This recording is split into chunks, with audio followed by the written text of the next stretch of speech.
Greetings and welcome to another edition of the Red Pill Diaries, and I'm your host Rashid. I'd like to thank each and every one of you for giving me another hour of your day and some of your time.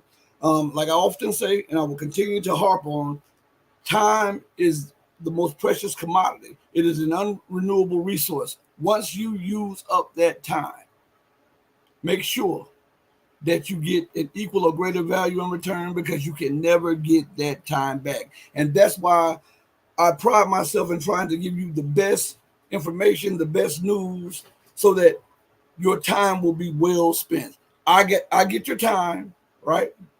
And you get a wealth of information, and we exchange a wealth of information. I think that's a good deal, especially in this day and time when they're censoring, altering, and changing everything, okay? Today's show is titled Bloodthirsty, When the Mask of Empire Comes Off. Shout out to the people that are joining me in the chat. Shout out to each and every one of you. Listen,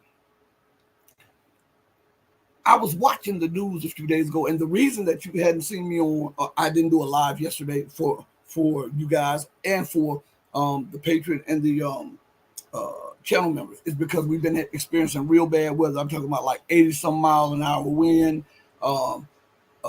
thundering and lightning and intense rain, and we're supposed to have more of that. Right now, if you you can't see it in the back of me, the sun is shining, and then they're expecting more rain. I'm like, oh man, this weather is, but this is God chastising the people. All right, but anyway, let's get into this thing, bloodthirsty. And why did I say bloodthirsty? Let's go to something real quick, okay? Matter of fact, while I'm talking to you all right. Meaning, and I want you to be able to do this too. Meaning of bloodthirsty. Just put it in your search engine. Okay, we're doing this live on air, and we're going to go into some clips, and we're going to read a few articles and show you what I mean by bloodthirsty. All right. So now, what is going on here? The dictionary, the Google dictionary, states that bloodthirsty is an adjective, and it means eager to shed blood. And it means what their main thing, it says homicidal, murderous, violent. There is no, I think that is one of the most apt and great descriptions of not just American policy, domestically and internationally, but of the entirety of the West. You know, we scream, and sometimes we lose focus on domestic issues. But I've been telling you that America's international or global policy is a mirrored reflection of her domestic policy. Let me say that again. America's international or global policy is a reflection of her domestic policy. People are screaming to the top of their lungs about why won't America stop the Israelis? All they have to do is make one call. All they have to do is talk to cut the funding for the Israelis. Blah blah blah. But you guys don't get it. I hear this, but you guys don't get it. These people are one and the same, right? These people are one and the same. Why do you think the government continues this crazy policy of bagging Israel, regardless to whom or what? Think about this. I want you to think about this. The entire world voted for a Palestinian state, minus America and a couple other people, right? America rejected, and guess what she did? She flipped the script and put the onus and the blame on the entire world and justified her stance and Israel's stance. Why would she do that? Why would she knowingly antagonize the world, especially nations that she needs to buy her debt? Because they're one and the same. They have a vested interest in keeping Israel in Palestine. They have a vested interest in keeping Israel as the dominant power. Israel, America, and Britain, they're the same thing. When I tell you about Israel and America, don't ever lose focus of the UK, because America and the UK are one and the same too. And all one has to do is look at the policies. I was looking at Tony Blair the other day. This was by accident. Okay? I was searching for something, and I was looking at a video on YouTube, And the feed, one of the feeds has Tony Blair up in there. And he was talking about how Putin has got into the helm of leadership in Russia and has made Russia a pariah and has isolated Russia and weakened Russia to its core. And I'm paraphrasing, but those are some of the terms that he used, okay? Now, this man was the British Prime Minister, right? Coming from a man who openly lied about Iraq. You remember the papers came out, the dossier came out? He knew that these were war crimes that Britain and America would be committing. He knew that they would bomb Iraq's infrastructure. He knew this. And all while he was prime minister, he is still refusing to let go colonial lands like the Malvinas Islands. Right? And he had the nerve to come on TV and talk about Putin being a murderous and a heinous leader. Do you understand? Why would he push so much? He has a financial vested interest in America, Britain, and Israel continuing to do what they do. And it doesn't matter who they look at. If you are not submissive to the policies of the UK, the US, and Israel, you become a pariah in the state of the mind of the few. Because remember, and a lot of people lose focus of this, okay? Because I hear the world leaders say this constantly. And I'm talking about the Western world leaders, the global majority, the international community. They often say things like that, the global majority, the international community. The United States, Canada, Australia, New Zealand, and Europe, they don't even comprise 1/10 of the population of the planet Earth together.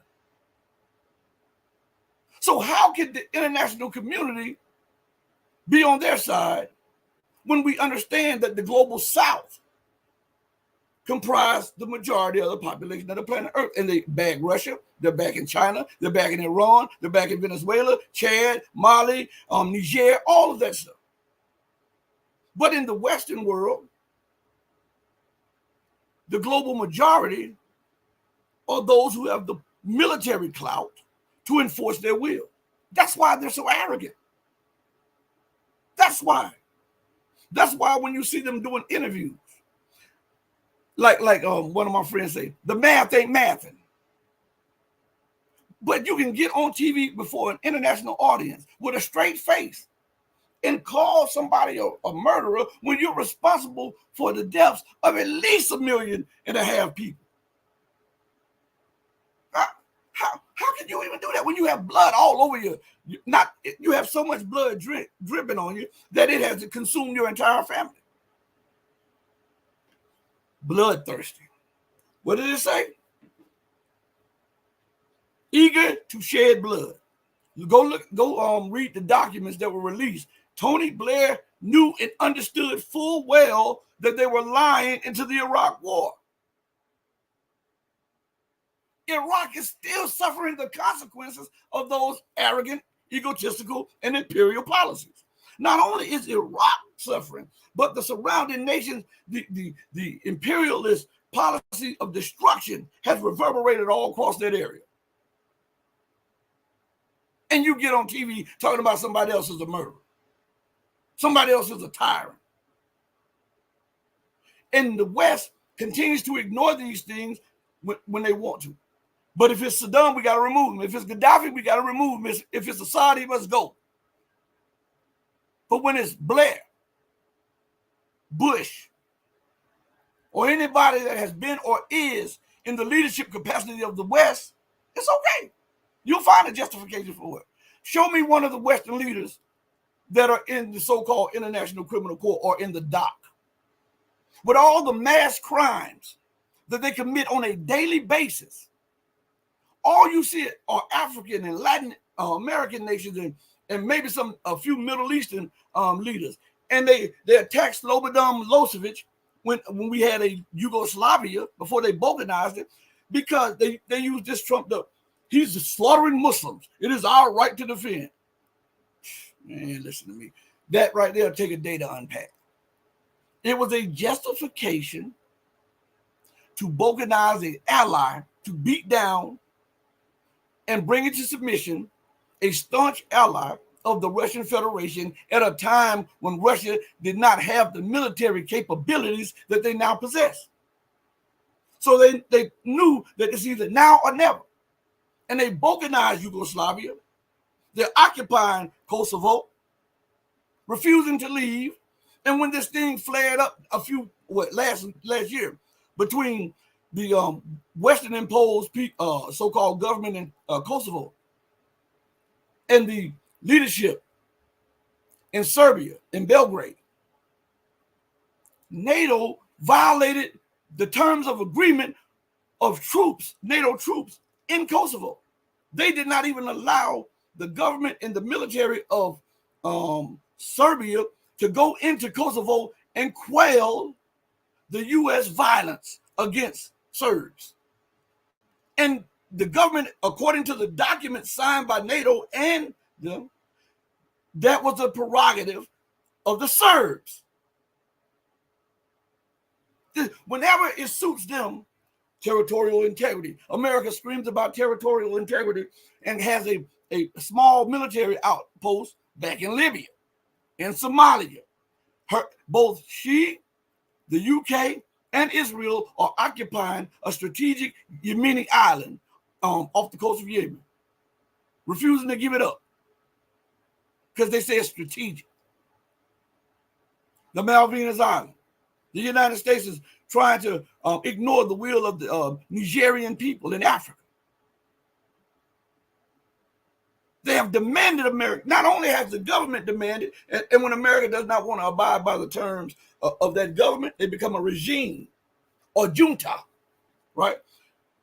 I tell you all, listen to words, okay? Listen to how they try to delegitimize the legitimate government of those nations. Now, how in the world can America fix her mouth about an overthrow of a Western-funded, Western-controlled leader in Niger, right? And talk about the legitimacy of the government when we have problems about what happened on the last vote here? Huh? Anybody with sane thinking don't accept what is being put down, and so they use the platforms like YouTube and Facebook to censor your dissension and your disagreement with them over what took place. So you have illegitimate accusations here and all across the West. Show me the last British government that was elected by the people, was truly elected by the people.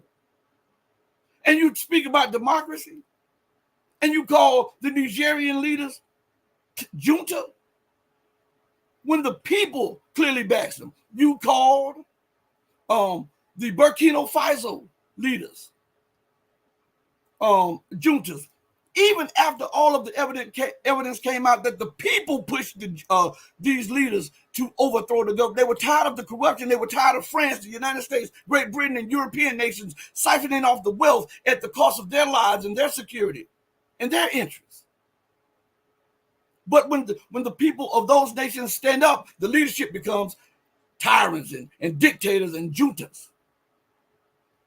Joe Biden is not a junta. He's not even though some people call into question his legitimacy. But he's not a junta. He's not a tyrant or a dictator. What about the legitimacy of Rishi Sunak of UK? Did the people elect him? See, all of this stuff about democracy, I keep telling you, the original definition of that word democracy was the rule of demons. They don't want you to understand that. They only use democracy to shield their crazy and lunatic plans to destroy, pillage, rob, and take over. Because I don't think a lot of people understand that without the resources in North Africa and in the Middle East, that Europe's economy would come to a halt, complete halt. I'm not talking about what's going on with Russia. I'm talking about a complete halt, because all of it was a point made by Julius Malema, one of the opposition leaders in South Africa. and he was talking about how Britain regulates the gold prices, and Britain is always talking about gold. He's the UK or Britain or England, whichever one. They're interchangeable in the West. So if I'm using it wrong, charge it to my head and not to my heart. Okay. Oh, see how the UK is in control of the gold prices, right? Because the London Gold Exchange is the #1 gold exchange. That's why the U.S. Gold Exchange in New York is tied to it. That's why the New York Stock Exchange is tied to the London Stock Exchange. That's why if the dollar ceases to be the world reserve currency, so too does the pound and the euro, because they're interconnected. Okay, but Julius Malema said something important. I was just checking him out, right? That's what I was looking for when I saw the Tony Blair thing.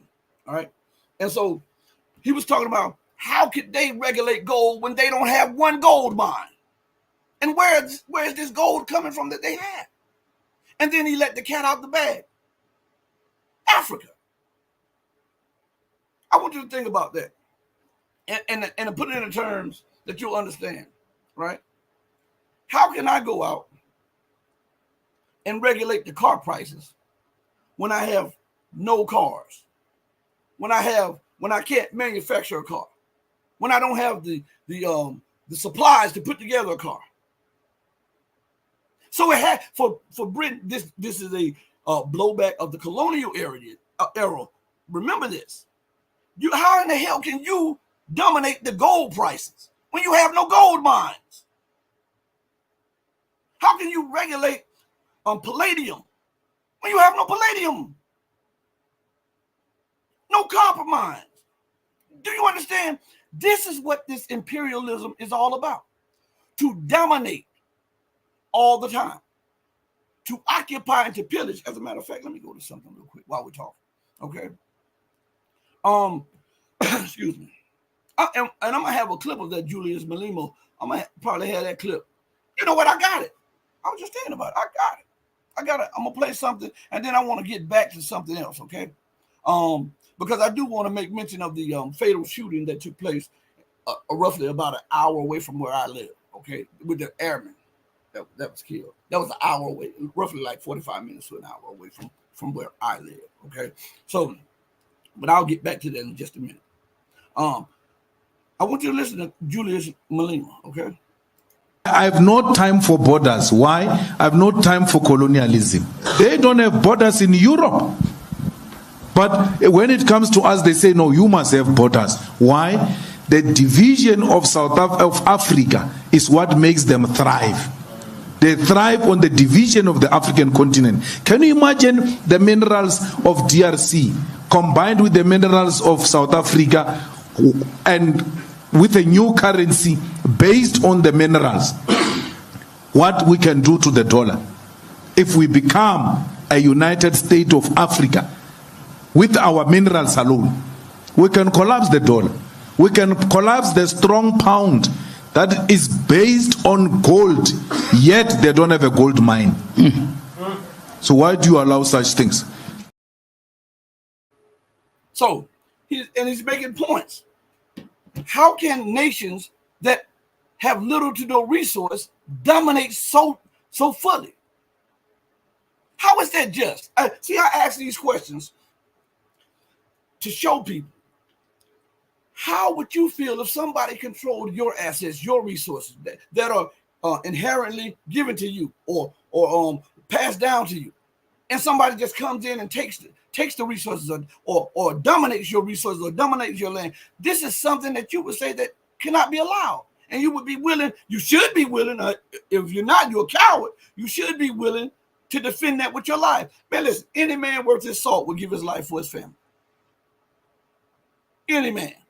So if somebody comes and jeopardizes your family's livelihood or security, it is your job as the man of the house to defend them with the last breath of air in your body. So what if you die? Your family will have freedom, justice, and equality. They'll live. And they'll enjoy the spoils of your family. And you'll be remembered. Man, y'all built different. I'm telling you. Listen, So he talked about the division, and I want you to understand something. Let's look at this word division. According to the dictionary, the word division is a noun, and it means the action of separating something into parts or the process of being separated. What is the United States, the UK, and NATO trying to do in Syria? Balkanizing. What were they trying to do when the Iraqi government started to disagree with them and wanted them out of Iraq? They then started using the same group of people that they're using in Iran and in Syria to try to balkanize the nation. They're using the desire of these Kurds. The Kurds want a state, right? And the United States is holding out a promise that the West will help them with a state, right? So that's why the United States calls it Iraqi Kurdistan. What the hell you mean Iraqi Kurdistan? When did that pop up?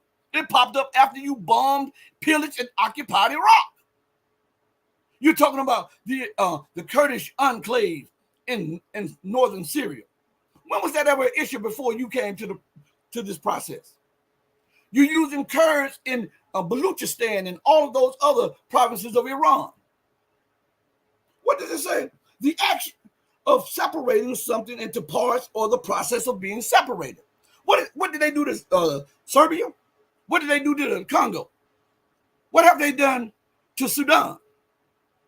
What are they trying to do in Venezuela? What are they doing with the China-Taiwan issue? What have they done in Korea? What did they try to do in Cambodia and in Vietnam? And what did Hillary Clinton say that should happen to Russia? It is unfair that a nation should be that big and have that many resources. Didn't she say that? They should be ours. That's what she said. A berserker. That's what she is. She is a berserker. Look, they turn him up, okay? And you'll see that it aptly fits the leaders of the West. They are bloodthirsty, maniacs, hell-bent on war. That's what they are. So, again, I want to play something, and we're going to come back to this. I should have got to this domestic issue first, okay? But I want to play this little body cam footage for those of you who know about the story, and it goes back to something that I was hitting on at the beginning of the show. Israel, the UK, and the US are one and the same. Who started Israel? The US, the UK. Well, let me flip that. The UK, the US, and France. So they're fighting like hell. And remember the tactics that you see employed over in Palestine? They're being employed in London, in every city across America. Right? And let me tell you, it's been low-key pushed back for those who always talk about the rule of law. Have you heard them talking about the rule of law now? See, that's what I'm saying. When things does not meet your criteria, you want to just discard it.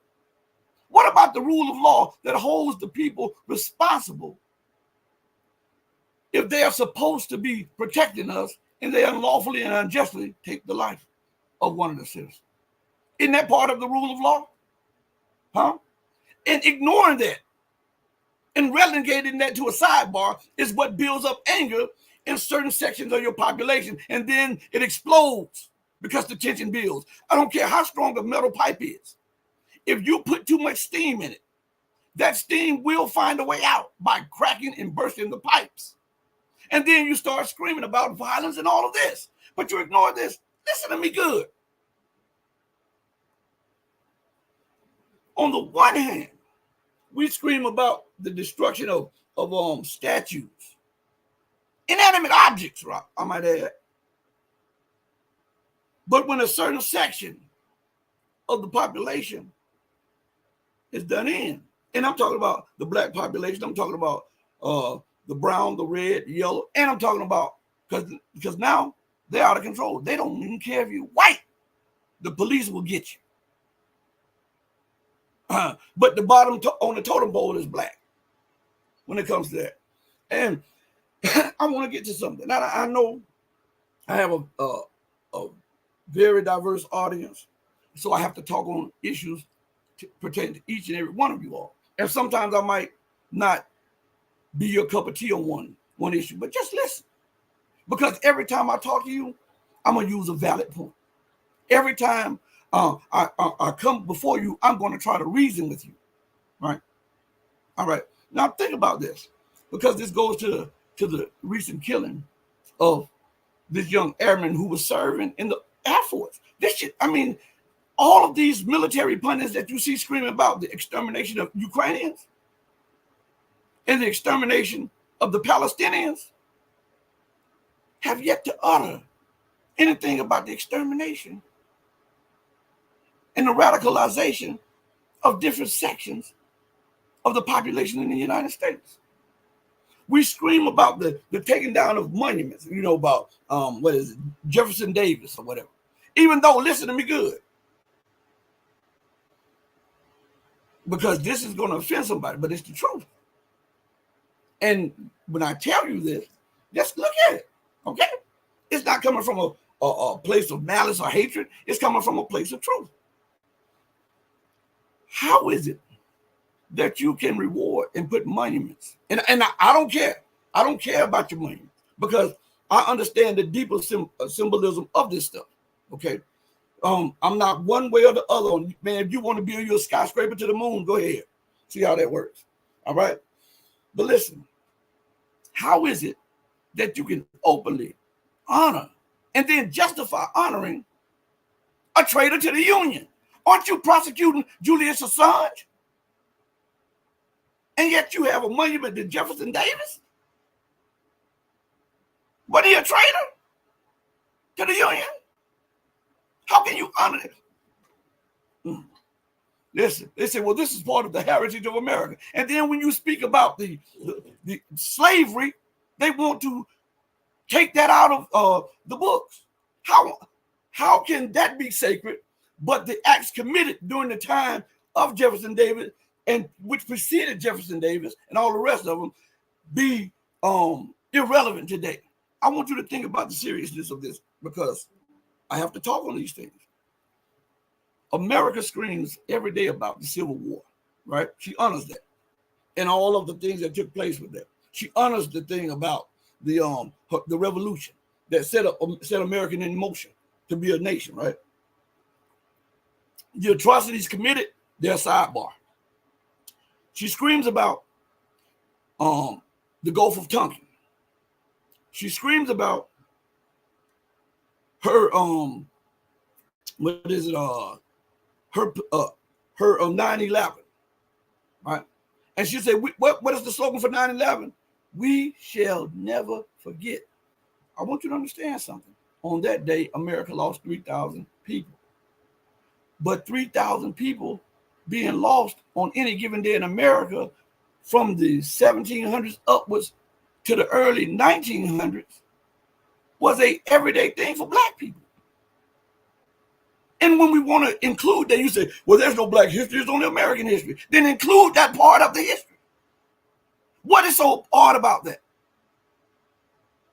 You don't want to see the real face? Then how can you on this end start pointing to everybody else of what they need to do? And again, see, my mind works different. I'm thinking, even people who celebrate the South, right? How can you not see him as a traitor if you talk about the Union? Any of these people that fall, I'm talking about these higher ups. Remember, there was supposed to be 2 presidents at the same time, right? One in the North and one in the South. Why don't you talk about the events that led up to that, the events during that and after that? Why is that such a sidebar in history?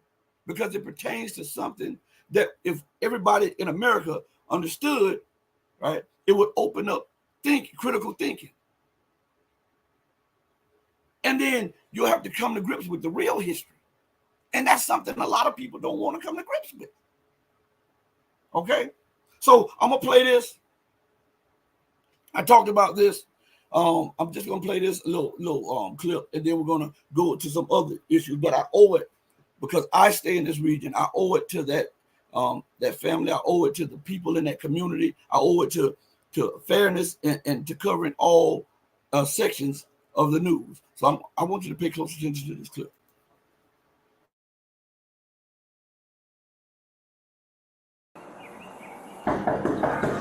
Sheriff's office, open the door.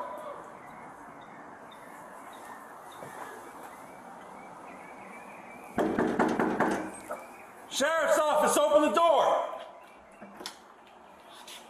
Step out. Drop the gun! Drop the gun! I can't even play no more of that. I can't even play it anymore.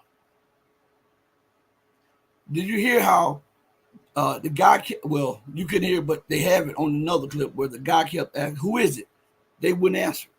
He went to the back to the peephole. Somebody had their finger over the peephole.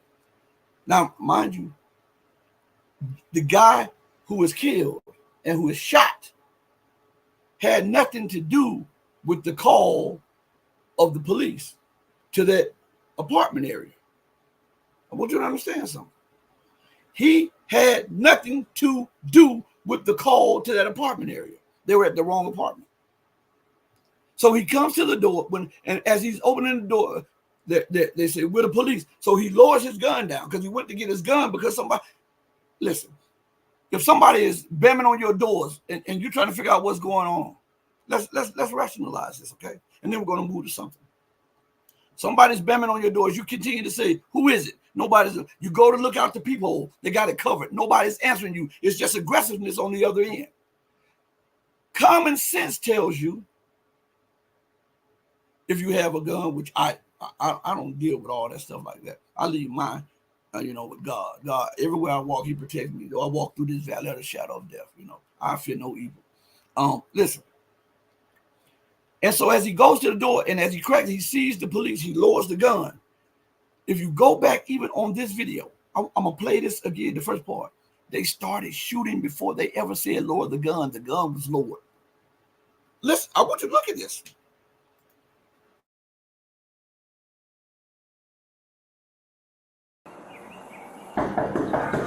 Sheriff's office, open the door.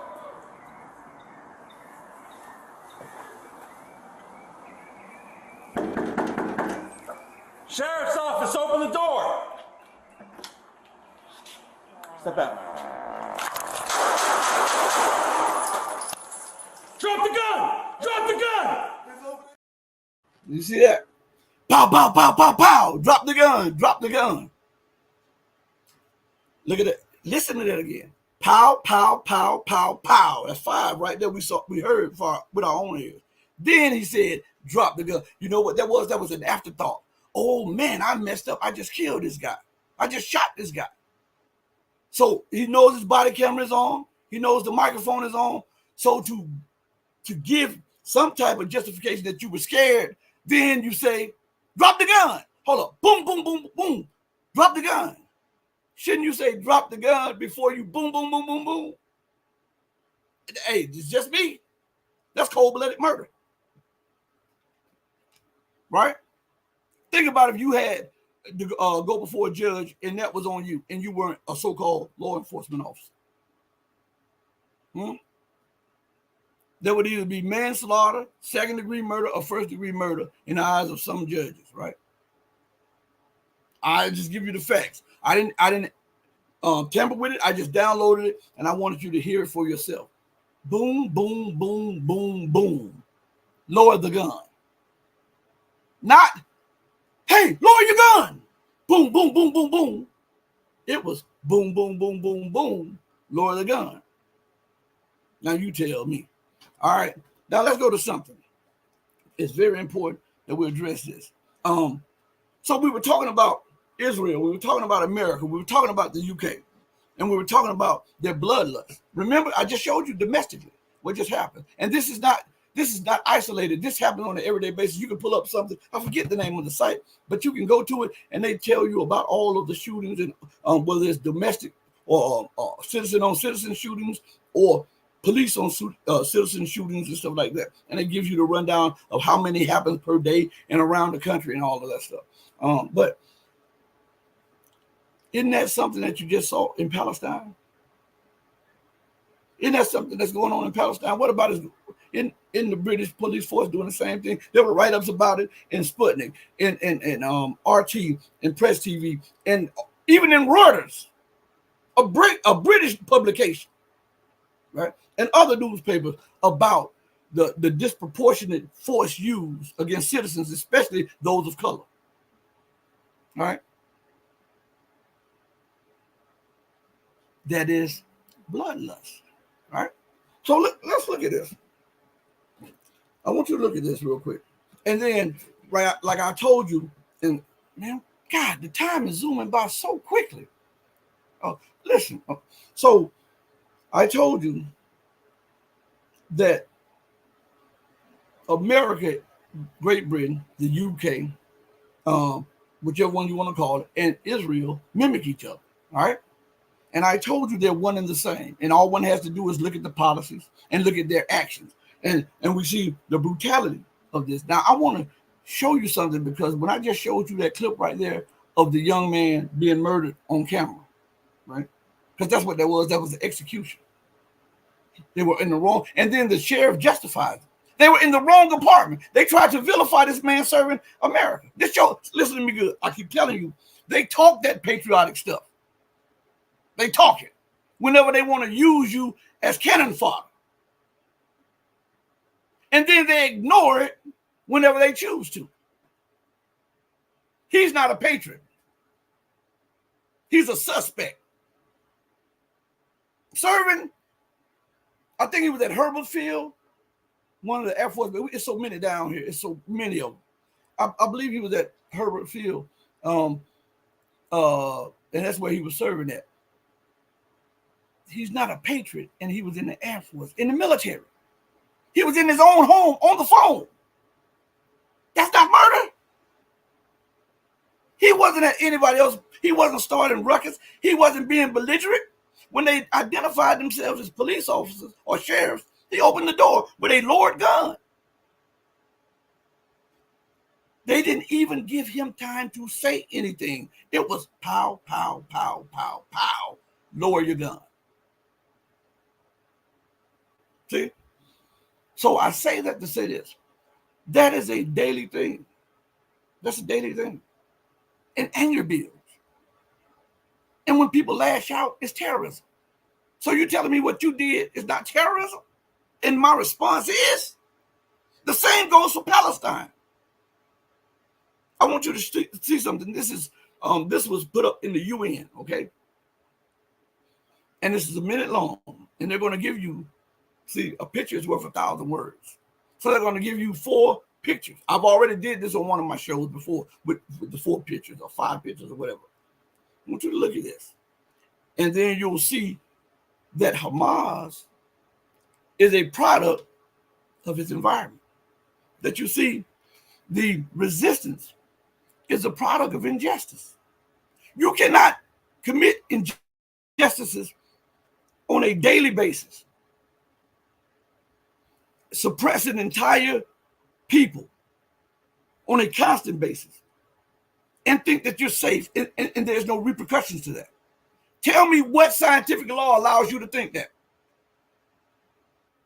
Show me one scientific law that allows you to think that. We're not talking about personal feelings. I'm talking about science now. Show me where there is one scientific law that supports that thesis. Because every action brings about an equal or greater reaction. So what you're seeing, people think that Israel is reacting. No, this has been a constant step of action, and the repercussions are the reaction of resistance.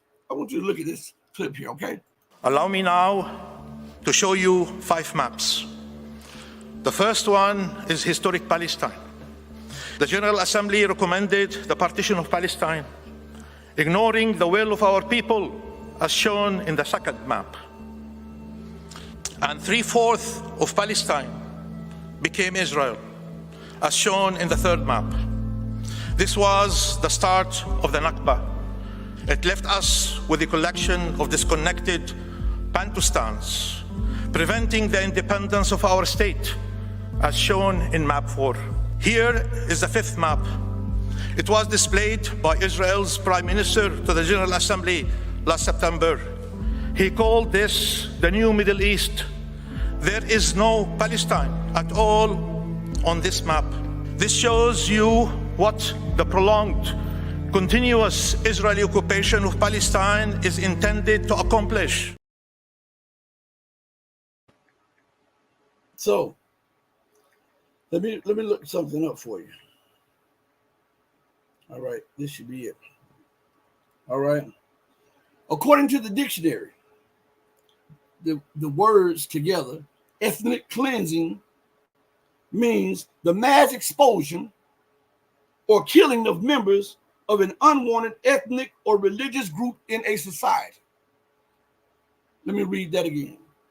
And this is the definition for ethnic cleansing. Now listen, this is considered to be a crime against humanity and a crime, war crimes, right? To promote ethnic cleansing, to initiate ethnic cleansing, right? Is Yahoo and his government in The Hague?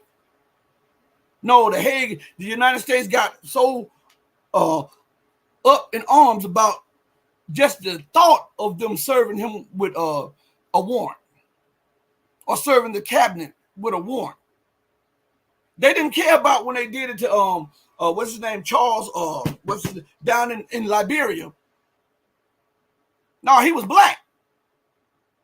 He was one of those old African men, right? Even though the U.S. used him, when they used him up, they arrested him and put him in the dock, like they did Slobodan Milosevic. Huh? But how dare you issue an arrest warrant for Netanyahu, even if we see the mass slaughter and ethnic cleansing globally while it's happening, not years later in the history books, we're watching it. Lindsey Graham talked about the justification of Israel and they should wipe them all off. That's coming from a powerful senator. And you don't think that thinking reverberates through the halls of Congress? You don't think that you think he's an anomaly? That the other ones are not feeling that? Huh? They just pay him a little bit more than they pay the other ones, and he's in a more powerful position, so he feels that he can talk like that, talk reckless like that, without any repercussions. Listen to this right here. The definition of ethnic cleansing is the mass expulsion or killing of members of an unwanted ethnic or religious group in a society. What happened in northern Gaza? The mass killing, right? Remember when they issued an order that all people in northern Gaza must go down to southern Gaza? That's expulsion, right? The mass expulsion of millions of people now. Mass means a lot. Millions are a lot, right? Or killing. What do they do? How many people have they killed so far? Close to 40 now? 40,000 people. That's not genocide. That's justified. All right. It's justified because it's Israel, right? It's justified because it's America, right? It's justified because it's the UK. And a lot of you don't know that the operation that is taking place in Gaza, there are U.S. troops on the ground, special forces. Even when the first incursion took place, the U.S. had boots on the ground. You know that? They were feeding them real-time intelligence. Why nobody says anything about this? Huh? The UK, dirty hand, and what is it? We will continue to support Israel and send them weapons, right? So aren't they complicit in the mass crimes?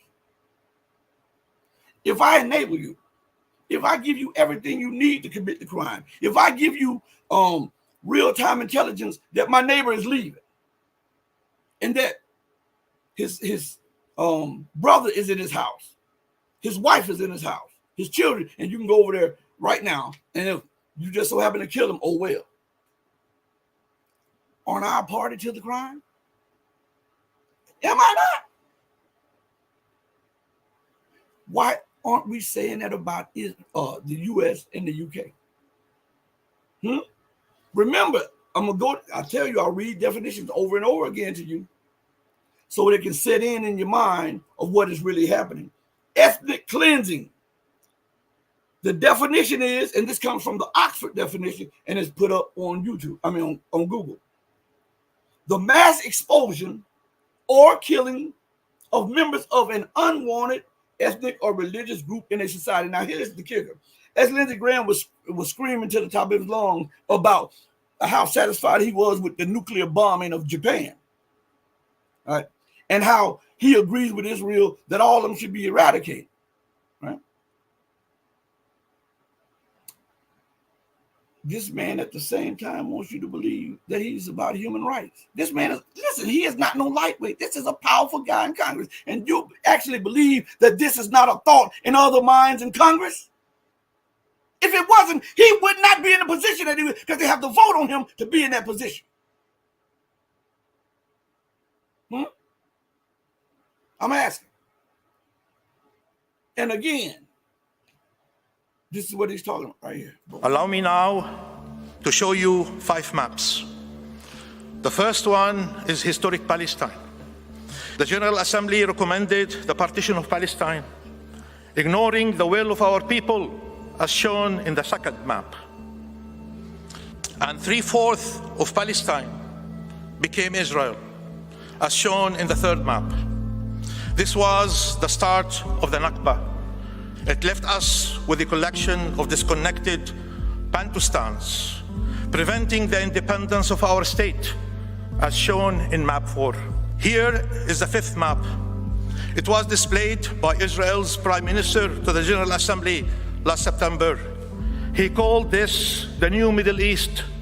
There is no Palestine at all on this map. This shows you what the prolonged, continuous Israeli occupation of Palestine is intended to accomplish.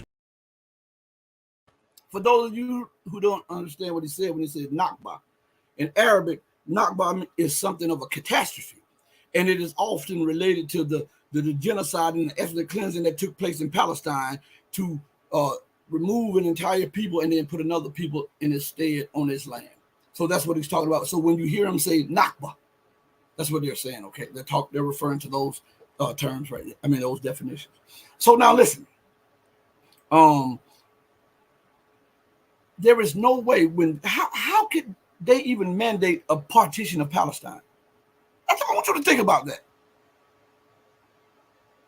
And it was against the will of the Palestinians. That's like me going, and I see you guys in the chat. I'm gonna go to the chat in a few minutes. I didn't even check the chat. I'm sorry. But listen, that's like me going to someone's house, one of you guys' houses, and then say, me and my friends over there, we're going to partition your house because this house looks the best in the neighborhood. We're going to take 3/4 of your house. You relegated to the basement in the back in the back room, and sometimes you can use the kitchen if we're not in there. How many of you would accept that? Especially if you worked hard to get your credit up, you worked hard to save, you worked hard to put your family in a position like that, and then you take me in because I'm homeless, and then within weeks of me being taken in by you for your mercy, I plot the overthrow of you and your family and to take over your house and your cars and everything like that. Because that's what happened. Did you see the maps? Now, everybody screams that Israel has a right to exist. And I say, okay, I'm not disputing that. Okay, if you say they have a right to exist, I'm not disputing that. But you're saying it in a manner that Palestine does not. And if we both agree that both have the right to exist, then we go to how did one become established and how did the other one get deconstructed or destroyed almost. And then when we look at history, regardless to religious ideology or preference, history tells us that Palestine existed in that area prior to 1948.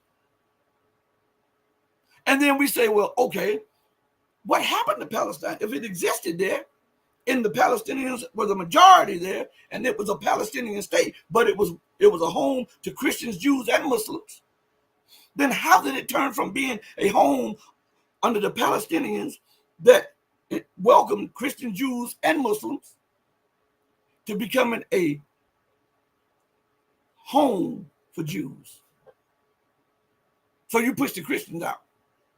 I was looking at a video that took place over in Palestine a few days ago, and the Christians were walking, and they were going to prayer. I'm talking about the Christians, and some of the Jews was walking, the Jewish rabbis or whatever, the ones with the long curly hair or whatever going on, were walking by, and they were spitting at them and spitting on them, and they were saying, "Tell your Jesus to save you now." That's what they were saying. Google it. I didn't make this up. Just Google it. So it goes from being a home to all Jews, Christians, and Muslims to being a home for Jews. Now, that would be okay if the land belonged to them prior to 1948. But here's the kicker. The justification for them to have a home there is that they experienced the Holocaust. Hell, black people experienced the Holocaust, and here in America, 100 times worse. And instead of giving blacks who are up from slavery a home, they would rather give it to other endangered species, allocating millions of acres of land to wolves and buffaloes and all of this stuff like that. The right thing to do would have been to allocate that to the people who labored and sweated for 400 years. That's just. But you were so concerned about Europeans who were from that era of Khazars, giving them a home. If the Germans committed the act of atrocity and the act of genocide, then it should have been on German land. The Palestinians didn't do that. They welcomed them people into their land. And then as soon as they got there, they took the land. Remind you of America, right? Great Britain, right? Being welcomed by indigenous people and then backstabbing them and taking the land. I told you their policies mirror the domestic policies. You see? We talk about what's right, what's just. How can you in America speak about human rights when you deny human rights? What about Abu Ghraib? What about down in Cuba, Guantanamo Bay? What about all of these so-called black sites where you take people and torture them without anybody knowing where they are? Bloodthirsty. But this is the truth, and this is what we see when the masks start to come off the empire. And I know these are inconvenient truths, but they're truths nonetheless. And you cannot relegate truth to a sidebar because it inconveniences you. That's not how life is. As a man, you own up to it and you step up to the plate. And even if you offend people, when they see the passion, they'll understand that it is not out of hatred or malice. It's out of love and a desire for true freedom, justice, and equality. Not in words, but in truth. Think about that. For those of you who never looked at it like that, think about that. America is so concerned about giving the Jews a home, yet she denies that to black people who were up from slavery. 400 years of free labor, sweat, and brain power. And that does not enter the mind to give them the territory that you are relegating as a national park with millions of acres, or it doesn't enter your mind to give them one of these small reservations that you have with where these animals are almost extinct, and then you nurse them back to health and you allow them to live on millions of acres. Because there is, I don't care. Listen to me good. The freedom of freedom of slavery, right? When people got freed from slavery. If you had no education, which most did, because it was against the law to educate a black person in America. That's the truth. And when they let the slaves go free, the slaves had no knowledge of how to go for self, to build for self. They had no land. The government promised them 40 acres and a mule, never paid up. Think about how the dynamics, the wealth dynamics would be in America if America had honored her promise and given them those 40 acres and a mule and allowed them. But the slaves had, after being freed, they had to go right back on the plantation because they had no education and they had no land. How the hell can we be equal when you own everything? We're equal when you're in a position of power. That it doesn't work like that. This is what America, this is what Great Britain, they were getting on Mugabe about, because Mugabe wanted to right that wrong and give the land back to the people who deserved it, who it was taken from. And Great Britain and America broke the Zimbabwean economy because he was trying to right a wrong. And listen, and he even offered compensation for stolen land. America didn't offer not 1 acre of land. How, and you're so concerned about Israel having a territory. Stop this. This is just for show. It was a strategic interest in putting Israel there. That's what it was. And maybe one day we'll go into the depths of it, because not only is it geopolitical, and not only is it historical, but it's biblical and prophetic, okay, and Quranic, okay. But we'll go through that on another day. But I want to just show you and touch on these issues with you guys to show you the hypocrisy of these people. It's outrageous how on one hand they scream about territorial integrity while occupying a third of Syria. They scream about Putin is a butcher in Ukraine, and don't mention 1 million+ people was killed in Iraq by the US and the UK. What about the hundreds of thousands that are starving because of sanctions against certain leaders in certain countries in Africa, Asia, the Middle East, and Latin America? That's not heinous. Why? It's because the West is doing it. It's because the West is doing it. But God forbid Russia reacts on its border. Russia had no reason. This was an unjustified invasion. Hold on. Let's regroup. And let's look at the situation as it is and not as they are telling us.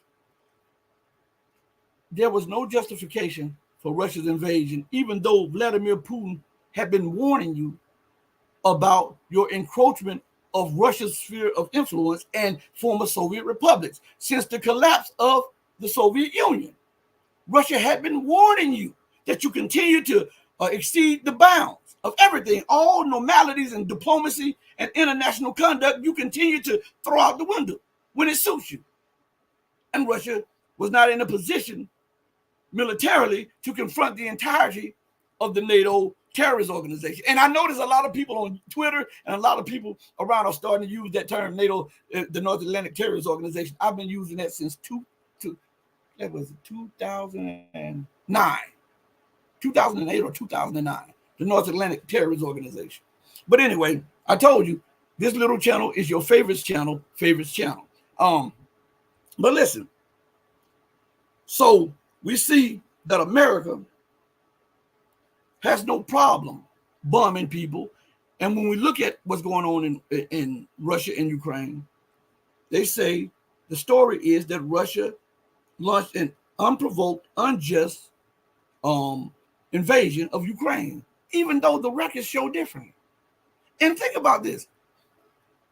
Who has more right to Ukraine? And I'm not just saying take Ukraine. I'm just saying, let's just look at it from a Western perspective. Who has more right to Ukraine? Ukraine Slavic brothers that's on their border, or a nation and nations that lie some thousands of kilometers and thousands of miles away from Ukraine that has no historical ties with them? They're not Slavic, right? And won't even accept Russia or Ukrainians as equals to the West. Who has a better right to them? So NATO is justified for putting multiple bases in. And Britain, what you don't know is the UK was building a naval facility on the Sea of Azov, or Azov, like they say. Did you know that? That Britain was building, or I sometimes say Britain. I don't know if that's the right term nowadays. I don't know if it's Britain or England or the UK, but you know what I'm talking about. So they were building a naval facility there for NATO ships in the Sea of Azov. This sea is only bordered by Russia and Ukraine. What was the reason for that? The United States was seeming, they wanted Crimea. Go read some of the earlier writings. The United States wanted to make the Black Sea, what they talked about in the writings, a NATO lake. And to do that, they had to seize Crimea, a former Russian territory at that time that hosted the Russians' Black Sea Fleet. And to do this, they had to get somebody in office that would be sympathetic to Western causes. You had Timoshenko. You had what is the other one? The one that the U.S. gassed and then blamed on Russia, messed his face up. That president too. And Russia being hip to it, which I think they were slow to move on it. I think they shouldn't have just grabbed Crimea. When those people in the other districts were crying out for help, the same way the Crimeans cried out for help and defense, Russia should have, because those were former Russian territories. Russia should have gone in. See, if they would have acted when I was saying this, there would be no need for Russia to take Odessa. They would have already had it. The people in Odessa were screaming. All of these other oblasts, they were screaming for Russian intervention. And Vladimir Putin held it back. Only Crimea. Now think about the bloodshed that could have been paused or at least pushed down the road, long down the road, if had it just went on in those oblasts and just seized them. Because at the time, the rebels had broken the Ukrainian military resistance. And the only reason there were talks, the Minsk I and the Minsk II talks, were for the U.S. to buy time to arm and train Ukrainian forces and to eventually have them into NATO, and the United States takes over Crimea and take over Sevastopol. I might be butchering that, but that important city. So Russia has no justification, even though history says those were Russian lands and those people are Russian people, and they are one and the same with their other Slavic brothers and stuff. Russia has no justification for that. That was unprovoked. Building U.S. military bases, holding military training, holding war games in Ukraine, infringing on Russia's border, infringing on Russia's sphere of influence, and also trying to turn what was a cordial relationship between Slavic brothers into ire so they can fight each other. Russia was unprovoked. And America was just in building up NATO facilities, spying, biolabs and all. So she's just, and Russia is not justified in anything she does. See, when we look at the statements that these people say, and then we weigh them on a scale of facts, they hold no weight. And you're like, did a child come up with this line of thinking? Because these people act childish in their thinking. And all while they're doing that, right? America and the West are losing power. As a matter of fact, I want to play a little short clip. And this, I saw the entire thing in Congress, but I couldn't find it. So the other day, I believe it was yesterday, in my news feed, it was a clip of this on someone's channel. I forget the guy's channel. If I knew it, I would give you thanks for finding that clip. And I clipped it off. You'll see the guy for a brief second, the guy who found the clip, okay? And I apologize for not knowing it. I want you to listen to this congressman and what he says about America's spending habits. All right? Just check this out. Congressman, check this out. If we're going to keep printing money, why do we have taxes at all? I've asked that question in the Budget Committee. Nobody can answer it. Like, if we're literally not going to actually adhere to a budget, balance the budget, constrain spending, and do the responsible thing, which we never do, why on earth would we not just get rid of taxes? Right? If you're going to spend almost twice as much as you take in, which we're getting dangerously close to, If you take in $4 trillion and you're spending $3 trillion more than that, I don't know what the numbers are, but you know, why not just print the $7 trillion? I mean, it's a genuine question. Oh, but that would be irresponsible. Why? I mean, we all know why, because we're living a fiction. Ha! You're living in, what did I tell you? Bizarro world, right?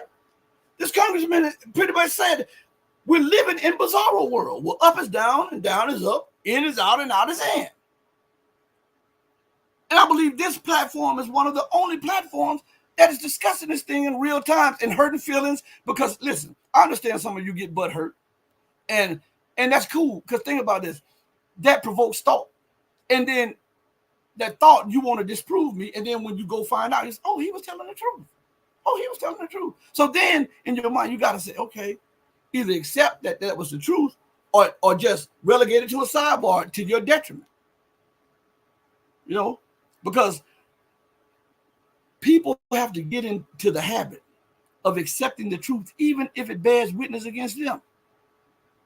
I mean, I've never seen so much sissifiedness in my lifetime.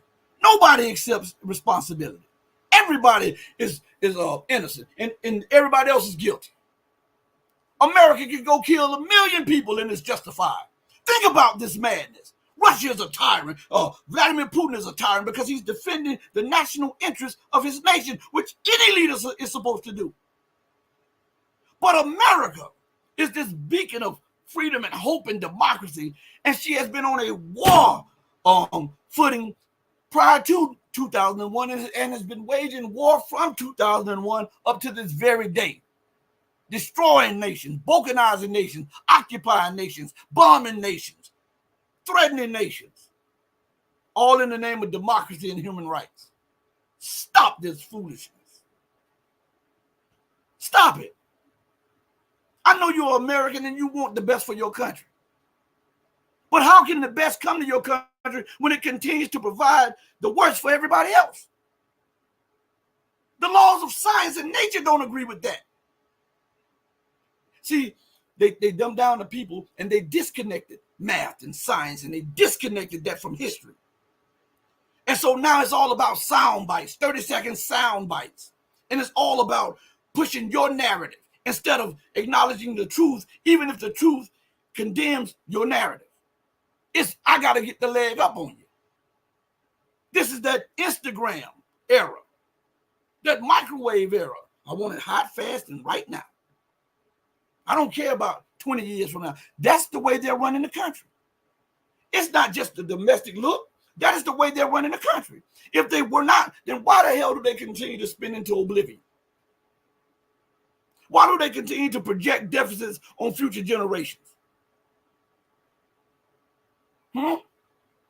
Why do they knowingly and willfully put into play policies that dumb down the masses? I cannot listen to me good. Oh my God, bro. These people are absolutely insane. I say this ad nauseum. Yes, you may have a quick benefit for censoring people and for keeping an alternative narrative or alternative viewpoint out of sight, right? But the ramifications of that later will remove the very foundation of the republic. Because no matter how much you try to advance your society, education lies at the root of it. And if you dumb down education, if you start censoring education because it's not palatable to you, guess what happens? You put your future teachers, lawyers, educators, politicians, scientists, engineers, all at a disadvantage when it comes to competing globally. Because they won't have the wherewithal to deal with the pressure from the outside. But right now it looks good. But if you're a strategist and you're a long-term thinker, you don't want just the best for right now. What about the future generation? Because it's not about you, it's not about me. You have to look to the people that comes behind you. It's selfish to just think of yourself. Man, look at it. I'm telling you, these people have childish minds. It's me. But that's the West. Me. That's why they're always taking selfies and all. It's me. You cannot build a society, a progressive, enlightened society with dumbed down education and self-centeredness. There's no way you can do that. You undermine the very principles of your society. Cowards, I'm telling you. I'm gonna go to the chat real quick, okay? Because I've been saying I'm going to the chat and I haven't been to the chat yet. Let me. Oh man. Maddie is in the building. Yeah, let me go. Joel is in the building. Ascended Awakening is in the building. Serious Biz is in the building. Net Rando is in the building. Pedro, what's up? A Ping One, what's up? Listen, I'm gonna go and read some of your oh my God, Incognito, I almost forgot. Charge it to my head and not to my heart. I didn't try to. The people who are watching me on YouTube, thank you so much. On both the Red Pill Diaries and the Red Pill Journal. Those who are looking on Twitter, thank you. Those who are watching on Odyssey, thank you. And those on Rumble, thank you. And I would say locals, but every time now I try to do a local to get disconnected. And we're trying to see what that's about. So, let's see. Let's go to something. It's all right. Pedro being late. It's okay. Joel says their so-called rules-based international order is rules for thee. That's what I say, not for me. AKA just do as we say. Absolutely. And how can you think you can perpetuate that in perpetuity? And the only way you think that this can go on in perpetuity is because you have that, what I call that royal syndrome. You know, where a person becomes a king or a queen, and they're indoctrinated with this message that them and their family will always be at the helm of policies and at the helm of government, right? All right. And so they have that because they've sat on the throne for so long, or their family sat on the throne for so long. They don't understand the unforeseen things that are coming against the policies that have been initiated over weeks, months, years, decades, and even sometimes centuries. And then we'll say, why did that government get overthrown? It's because you have the reason you ask that is because you were not acquainted with the incidents and the happenings prior to that. Same with the rules-based order. They're fighting right now to try to maintain this unjust society, this unjust global order. Again, I point out the inconsistencies and the hypocrisy and this stuff to show you that these people don't have your best interest at heart. As a matter of fact, since I'm talking about this, let me go to something real quick. Because I'm against, I don't like Joe Biden in the least. And I definitely don't like his predecessor, not Joe Biden's predecessor, Trump. I'm talking about prior to him. I definitely don't like Obama because I don't care what you say. He was one of the greatest detriments to Black prosperity, transferring more wealth out of the hands of Black America in the time that he was in office than took place from slavery to emancipation. Go Google it. Go look it up. He implemented some of the most detrimental policies to Black America ever put into play. So Obama, nah, that's not my cup of tea. Joe Biden, not my cup of tea. Trump is not my cup of tea. I'm apolitical. And I'm going to call it like I see it. And the only reason, like some people say, well, Clinton was corrupt. Yes, sir. Yes, sir. Clinton was on that island with them little baby girls and little baby boys. You know, when I say I'm talking about like 10 years old, 12 years. You know, what is it called? You know, the Epstein Island, right? And so we know he was corrupt. Gates, all of these entrepreneurs and politicians were there. Guess what? So was Donald Trump. So remember that Donald Trump used to hang out with Bill and Hillary. Pull it up, Google it. The only difference in him is that he is not a politician. And I don't know his makeup now. But I give you the history and you do your own research. Joe Biden, if you follow Joe Biden, you crazy as hell. That's just real. This dude is he is a self-centered prick. And I don't mean prick. All right. So I want you to look at this little short clip. There's not much to say. Pictures are worth 1,000 words.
They're all connected in one way or the other.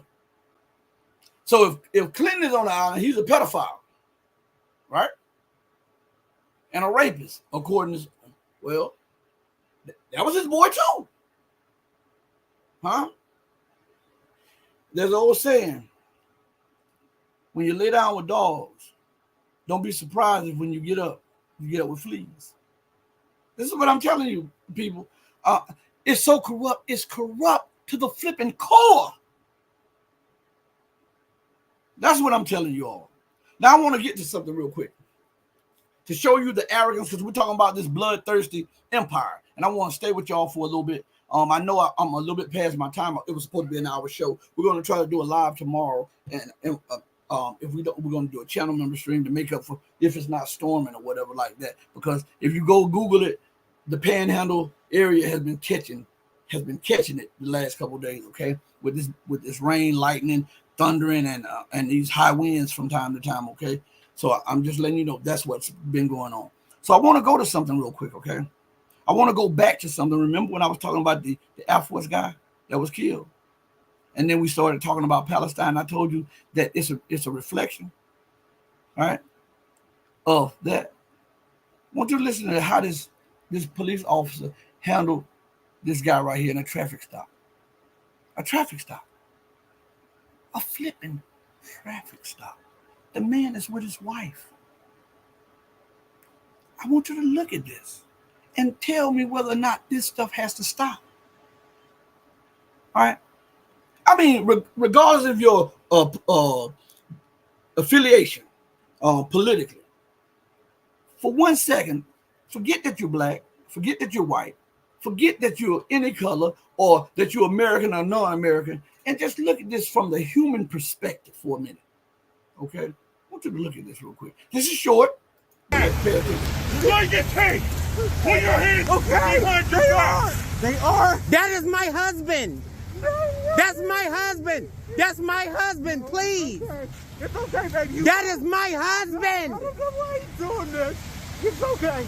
Go, baby. It's okay. Don't worry about it. I'm going to get hit. Do not. I work for the mayor. I work for the mayor. Go. I work for the mayor. Go. Please, just stop. Go. It's because I'm black. Would you please? Yes, it is. Yes, it is. Turn around. Turn around. No! Give me your hand! Or you're getting paid! Stay right there! I am! I can't go anywhere! A traffic stop. And the man asked, why was he being pulled over? That's the result of it. Now, when we look at the brutality in Palestine, or what's going on now, mirror me back. See? The international policies are a direct reflection of her domestic policies and vice versa. I continue to tell you this. Look at the brutality, the viciousness. This man is sworn to protect and serve, and all he's serving is his ego.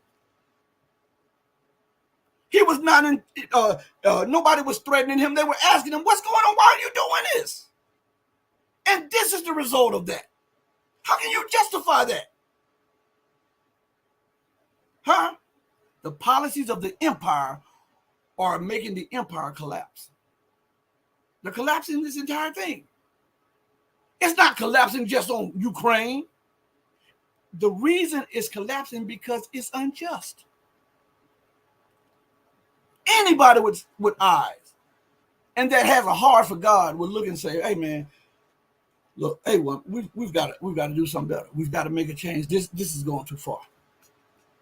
But no, we look at it, we live in that moment, we protest, we scream, we cry, and guess what? Then it's off to the next day when these things happen. How you doing, baby? My daughter just got home from work and she just walked past me in my little office area. I'm sorry, everybody, but I had to tell her hi. Again, and yeah, Mom, if you're watching, yeah, I told her to get some rest. Hey, listen, Mom, my mom is biased. Listen to me good. My mom is biased. She is. Look, my daughter don't like that. The children, they don't like when I talk about the dad or when I say something like that. They get mad. And so my mom is biased. I'm telling you, she chooses those grandchildren in a heartbeat over us. Man, my mom is biased. And Mom, I'm saying it live on the air. And then I'm going to apologize when I get in front of you later. Anyway, and I love you, by the way. Yeah, so listen. I want to play something for you all. Because remember, where is it at? All right. Let me see something real quick. You know, Niger has been demanding that the U.S. leave, right? And the U.S. has done. I told you guys on even when she agrees to, it's hard to get her out. Once America's in your land, it is hard as hell to get her out. The only way to get her out is through resistance. It took the Afghans 20 years to get out of there. 20. She's still occupying Iraq, Libya, and parts of Syria. What the instigation of the Syrian war started in what, 2011? 2011. Look where we are today. She is still refusing to get out of Syria. She says that she's for security, and she occupies 3/4 or 75% of Okinawa. She has military. Now, to give you an example of what I'm talking about, I think California is like 160 or 170,000 square miles, something like that. I may be off a couple thousand miles, but I'm close to it. You can believe that. In Japan, it's roughly the same size as California. I think it may be just a tad bit smaller than in California. And do you know that America has more bases in Japan than she has in California? You know that? California is U.S. territory. Japan is not. What do you call that then? If they've been there since World War II. That is an occupation. Look at South Korea. South Korea, the Korean Peninsula together is the size of the UK, like 90-some thousand square miles, like 94,000, 95,000 square miles together. Apart, I think North Korea is roughly like 10,000 square miles or something like that, bigger than South Korea. Now, America has been there since the Korean War, right? To give you an example of how big South Korea is, it's roughly the size of the state of Alabama. America has more bases in South Korea than she does in Alabama. Alabama is a U.S. territory, a U.S. state. South Korea is not. America has been in the Philippines since war broke out decades ago. And now she is opening up more bases there. Because Duterte, the former president, would not comply with her fully. And now they put in somebody that they really want, somebody that they had, they had dealings with his father. And now the U.S. magically gets multiple bases plus access to almost all of the Philippines military bases. That's occupation, right? She refuses to leave. And it's going to shock you. I told you guys one time why she won't leave. It's going to shock you. Okay. You know, we hear a lot with people who are frustrated with American policy, global policy, and saying, listen, those tax dollars, those dollars that we spend on these overseas escapades and these military bases and facilities could be used back home. Here's the kicker. America doesn't have the tax money. She doesn't have that money. The reason for the bases abroad is to have a gun to the head of the international community to accept the US dollar. Or else we'll cause trouble in the Malacca Strait, in the Indian Ocean, in the Arabian Peninsula, the Persian Gulf, the Red Sea, the Mediterranean, the Asia Pacific. That is to hold the whole world ransom so that she can continue to fund her escapades and her life the way it is now. But nations are getting fed up with that. That is the main reason why she won't bring them. And here's the kicker right here. Those soldiers who are giving their lives, those airmen, those Marines, those sailors, those Coast Guards that are giving their lives and prepared to give their lives, get a drop in the bucket in pay. When they get out of service, they don't get treated right. After pledging to give your life for some, you get home when you hear all the senators and the congressmen and women screaming about patriotism, and then you have homeless veterans everywhere. Everywhere. This is a disgrace to America. To throw away those people who were willing to give their lives for you, for whatever cause you claimed it was for. And then you spit on them by not giving them their just due. That's America for you. That's democracy for you. That's the Western world for you. So the occupation is real. America cannot bring all of those sailors, airmen, Marines, soldiers, and Coast Guard back home because she doesn't have anything for them to do. Jobs are cutting off fast, regardless of these rosy reports. All one has to do is go look around.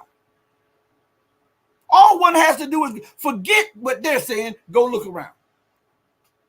Homelessness as far as the eye can see. People putting up for hiring signs, and as they hire somebody, they fire 2 other people. See, that's that musical chair. This is the deception of the empire. They want you to believe that everything is prospering when it's sputtering. You'll see them building big buildings and pretty businesses, right? And you're like, oh man, it must be getting ready to hum. And then on the other side, you'll see them tearing down businesses that's been vacant for months and years, or businesses that just shut down. They're closing more than they're building. This is, again, how many times have I had to tell you guys that America specifically, but the Western world especially, are magicians. They're money magicians. They will make you believe up is down and down is up through the power of the camera and the information space. So they want you to believe that everything is hunky-dory when all of the economic barometers tell us otherwise. And if you don't believe the economic barometers, believe your eyes and go out on the street to go look. You don't take my word for it, go look. Go through your city and ride around. And you'll see that the empire is in disarray and disrepair. The entire world is mocking America. You never thought that this time would come with the world would mock America. They're laughing at America's bridge, a 0.3 mile bridge in California, over $1 billion for this bridge. And it don't even go a half a mile. And it was $1 billion to build a bridge to nowhere.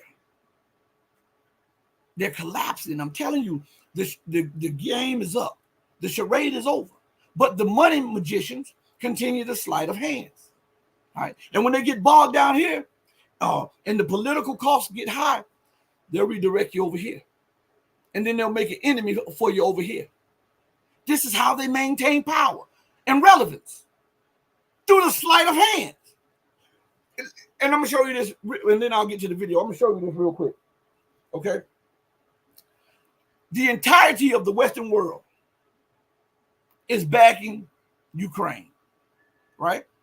The United States, the UK, excuse me, if you don't want to be called Great Britain or England, the UK, France, Germany, and all of NATO stand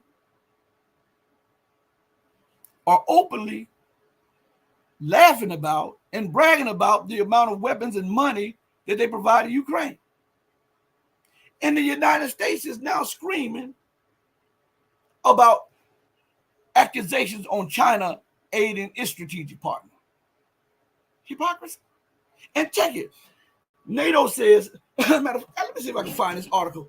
This is a very important article here. Let me see if I can find it. I read it last night. And I wanted to see if I could save it. Hopefully I saved this article because this has everything to do with the hypocrisy, which is bringing down the American empire, okay? Give me 1 second as I'm talking to you. Hold on 1 second. I know I tried to save it. I hope I saved it. Give me. Hold on. Let's see. I thought I saved it.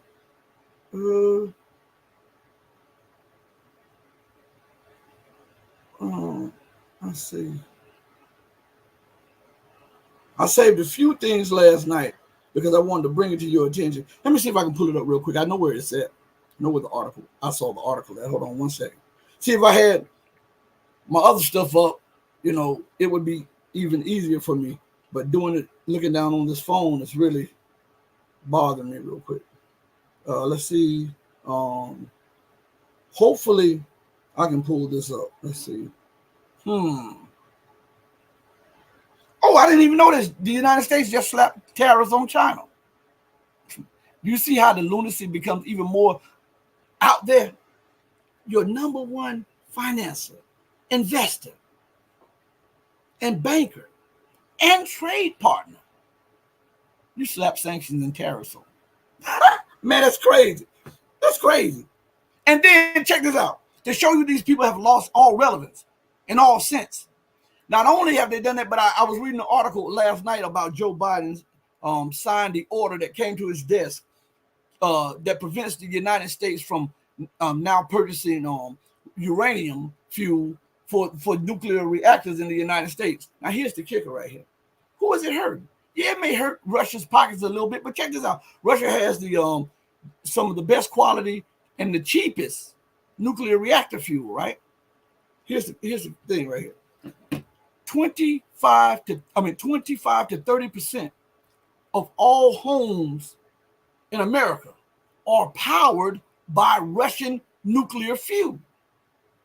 25% to 30%. Let's just go to the bottom number and say 25%. And you sanction those companies from now buying or importing that fuel that is vital for your national security. And aren't those traitorous actions? I'm asking. If you know that this is a national security threat, and it has all of the signs that it could be explosive to the economy and to your energy sector, to implement something like that in a time where you are vulnerable in that area, isn't that treasonous? Because the people at the bottom have to feel the brunt. So you sanction Russia's fuel that you need to power your homes.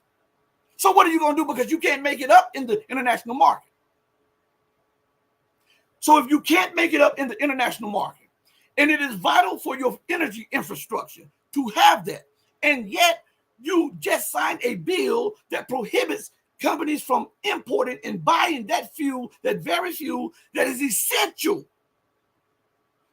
for 1/4 at least of the homes in America to have power. Is that not treasonous? Huh? I mean, make me know, because I know that's treasonous. But hey, what do I know? I'm just a little country boy. I'm gonna address a few things. What time is it? We're going over. I'm gonna address a few things, but let me try to find this real quick. And if I cannot find it today, I know I saved it in one of my emails, and I'll go back and look through it. I'm trying to see if I can pick it up real quick. Let's see. I bet you I can pull it up real quick. Let's see if that'll come up. There. I told you. And this is live. I do it live. No pre-plan, none of that. Okay? So listen. Here's the article right here. And it's called NATO Boss Attacks China Over Russian Ties. We're gonna read this, and we're gonna discuss this and bring the show to an end. I have a couple of things I have to do today. And but I'm gonna try to address this and maybe one more issue, and then if time permits, we'll come back later.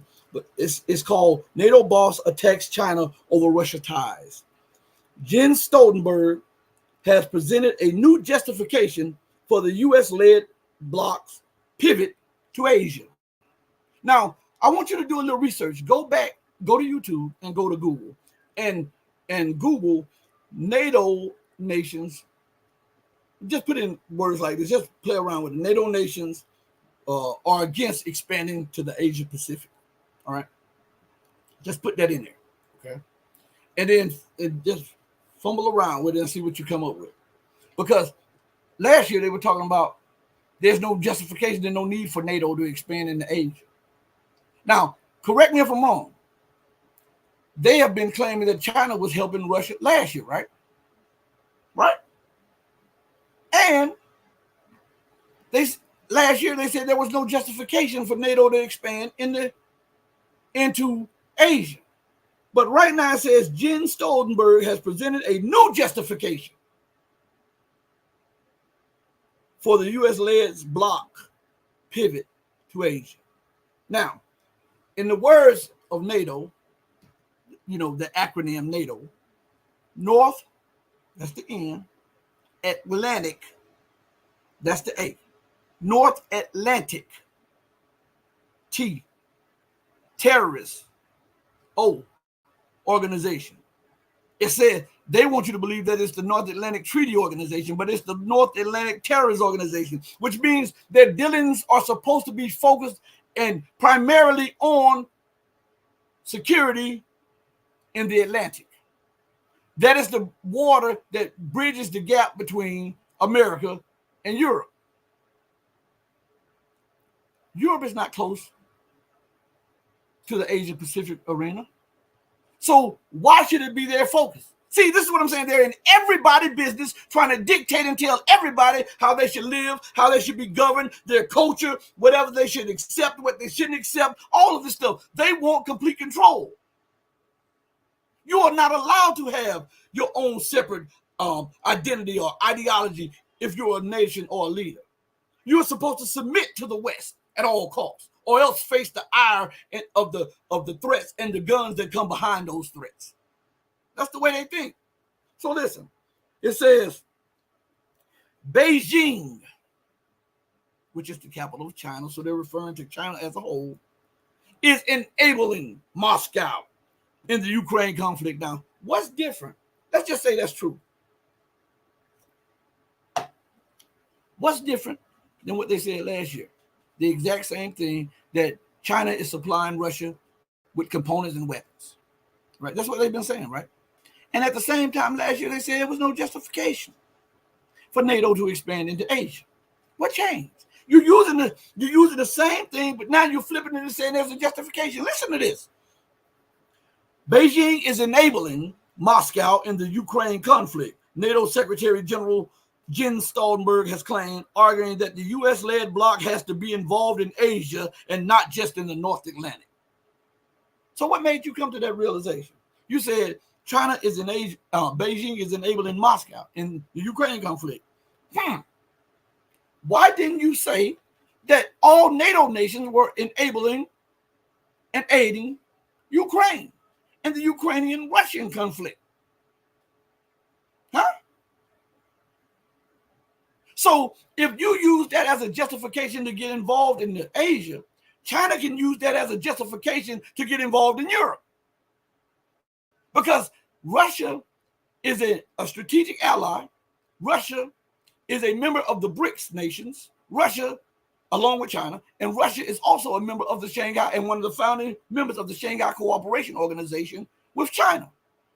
So China can throw that back at you and say, now China must deploy troops and weapons to Europe and around Europe, because that is a place of interest for China now, seeing that the ties with Russia are unlike they've ever been before. How would you think America and Europe feel about that? You think they would accept that? I'm asking.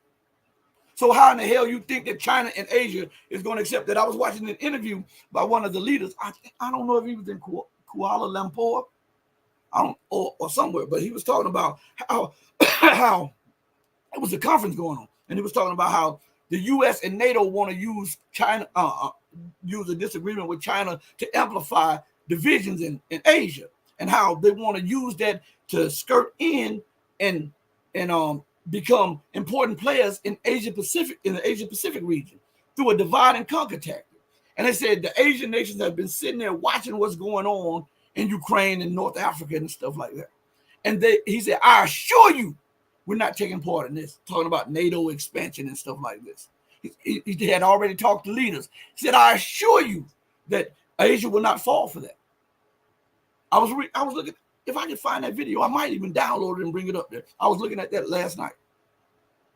So Asia has already contemplated the moves by the U.S. because they see what's going on.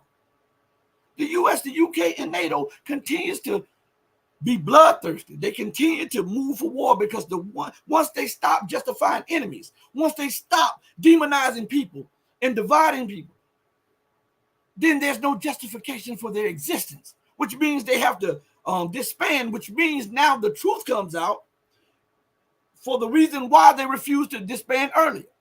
It's because they have no money. They can't compete on a international stage anymore when you have China graduating with 18 million people with engineering degrees every year, or more than that, something like that. So they're realizing that. So the only way to keep the West relevant is through war, division, escalation, and terrorism. Right? That's the way they do it. So let's go a little further. It says, Stoltenberg's comment came during a question and answer panel at the NATO Youth Summit. And it says, at the NATO Youth Summit, in response to an inquiry from a Yale University student in the U.S., the war in Ukraine, this is a quote, the war in Ukraine demonstrates that security is not regional. Security is global. Haven't I been telling you guys that? Security is not regional and security is global. Then why the hell do Jens Stoltenberg, the leaders of the U.S. and the Western world continue to talk about European security? If you feel that it's not regional and it's global, then why are you so focused on European security when there's no Asian nation, no African nation, no Middle Eastern nation, and no Latin American nation that is threatening to invade Europe? But every place that I named, there is a Western or European base in that region. How in the hell can you talk about European security when you are the cause of instability around the globe? Let's call an ace and a spade a spade. Does Niger have a base in France?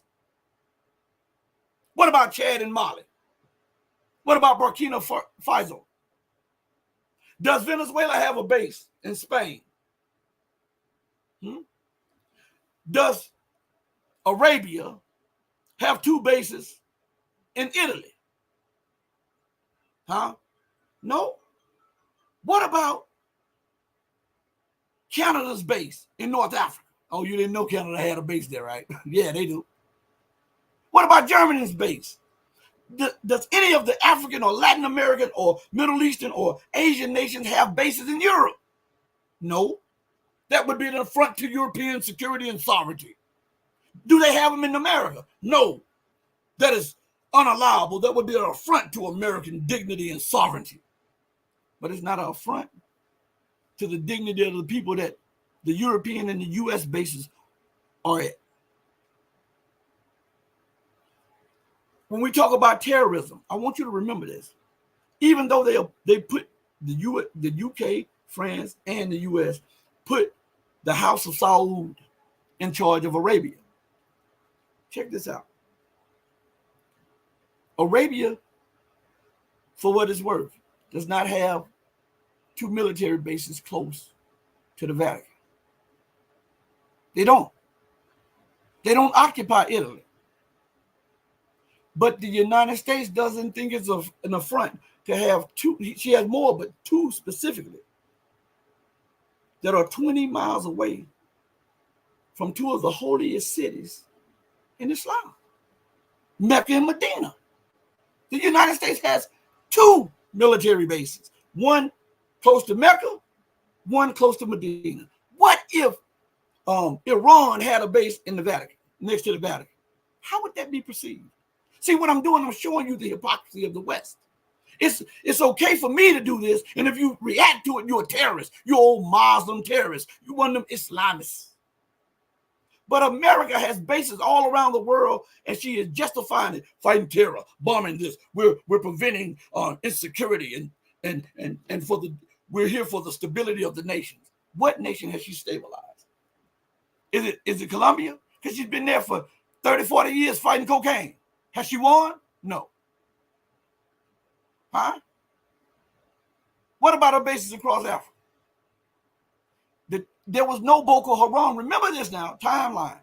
There was no Boko Haram and no Al Qaeda and no ISIS in those regions until the US and the UK went in there. What about in the Middle East? What about Asia? The hypocrisy is out there. And nobody has the testicular fortitude to just call it like it is. They have this financial and political vested interest where if they challenge the system, but challenge it only so far, then they can rub elbows with everybody and be on everybody's shows, right? They get hundreds of thousands of subscribers. The money comes in. They're looked at as well-read scholars. They have a vested interest in it. But we need more people that will stand up and just say, you know what? Keep your money.